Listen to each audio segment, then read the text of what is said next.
Welcome.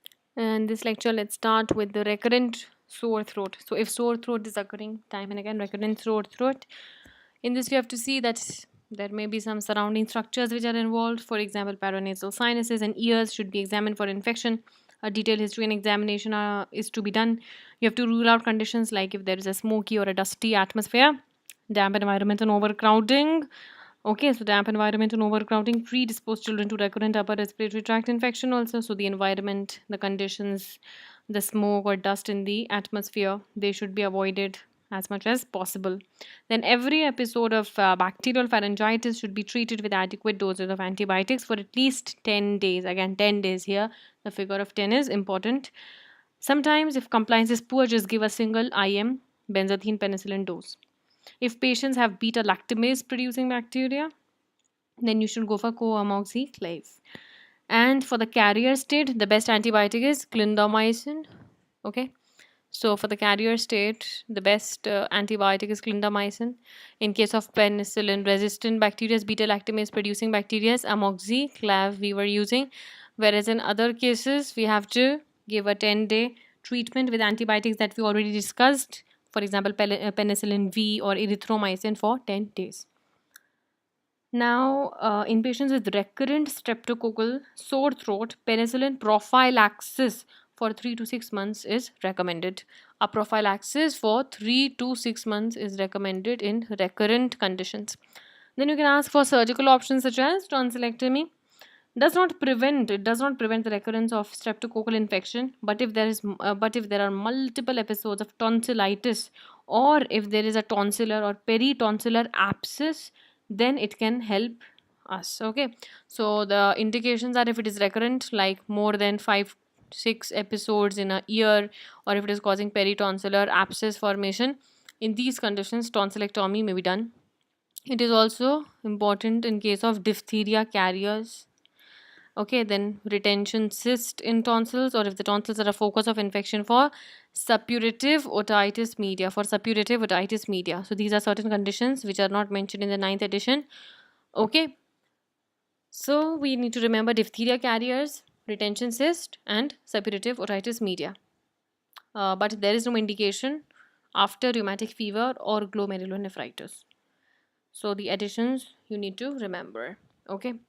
So now we have to start with the next topic, and that is lower respiratory tract infection. Lower respiratory tract infections, acute conditions first. So in this we are going to study conditions. 4 conditions are coming under lower respiratory tract infections in total, not acute and chronic, just lower respiratory tract infections. One will be croup. So C, there are 2 B's. One will be bronchitis, second B will be bronchiolitis, and P will be for pneumonia. So let's start with croup. So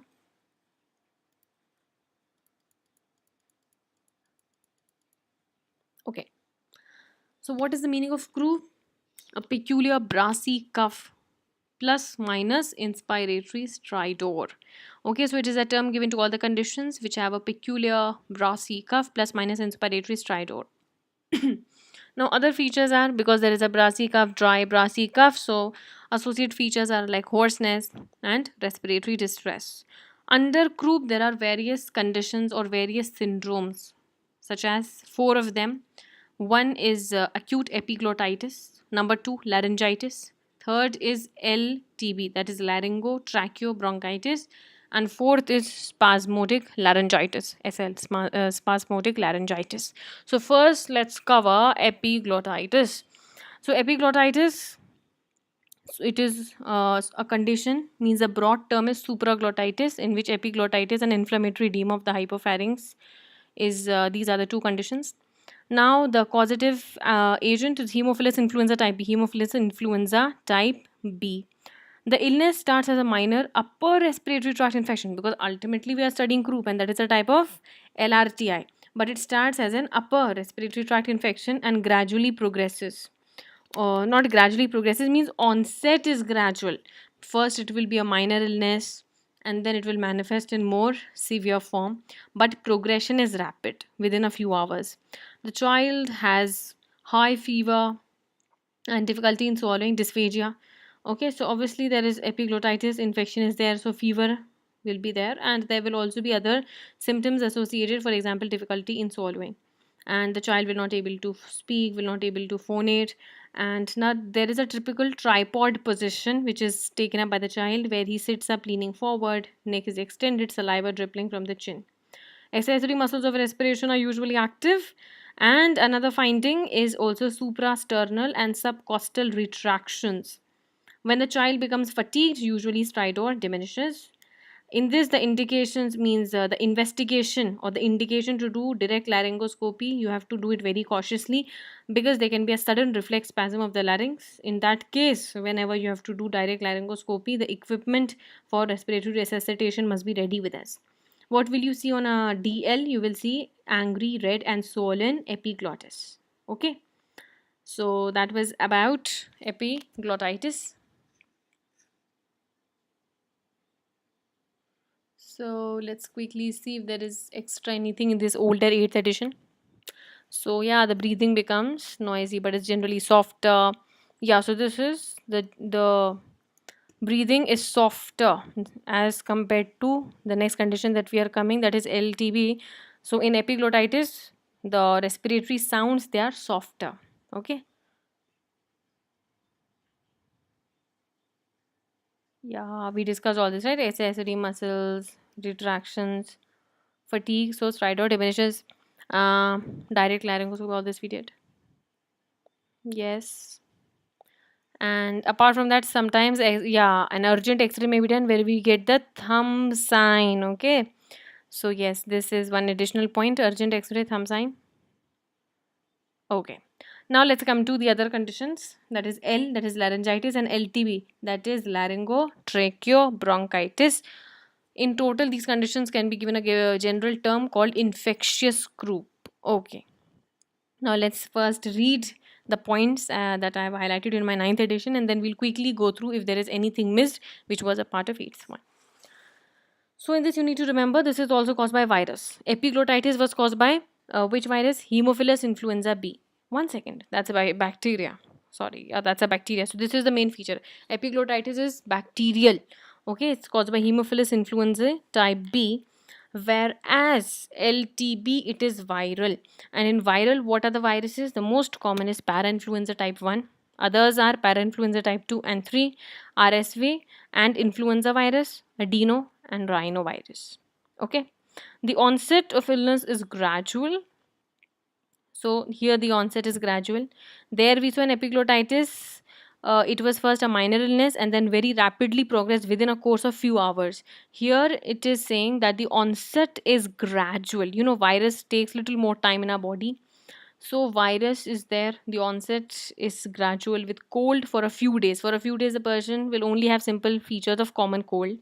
And then the child will start to develop this brassy cough, inspiratory stridor, obstruction. As it increases, it will also cause other symptoms like it was there. Accessory muscles of respiration, suprasternal and sternal and subcostal recessions may be seen. The child will be restless, tachypneic, and there will be a lot of hypoxemia that will lead to cyanosis. That means it is a more like dangerous condition.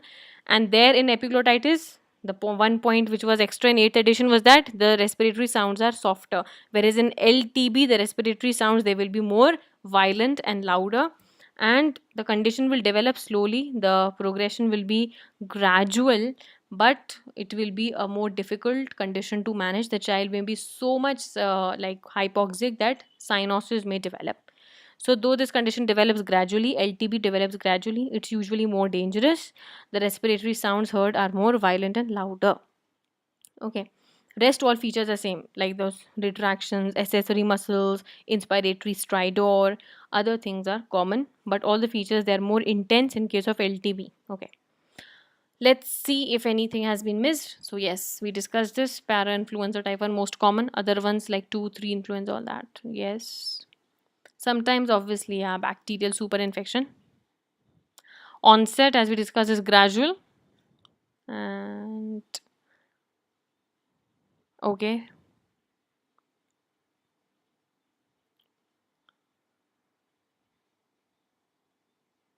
Yeah. So hypoxemia, cyanosis. Okay. Now the next condition we are coming, the third type, and that is spasmodic croup. So this usually occurs in a age group of 1 to 3 years of age, and there is at times no preceding coryza.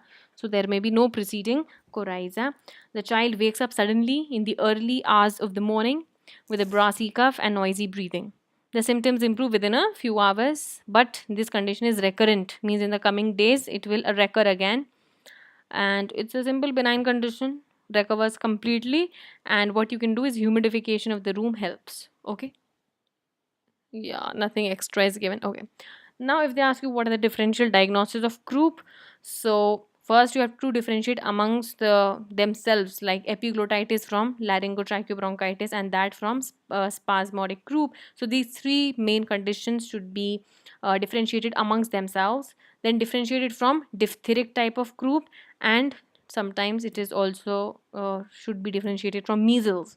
Then other rare conditions can be angioneurotic edema or a retropharyngeal abscess.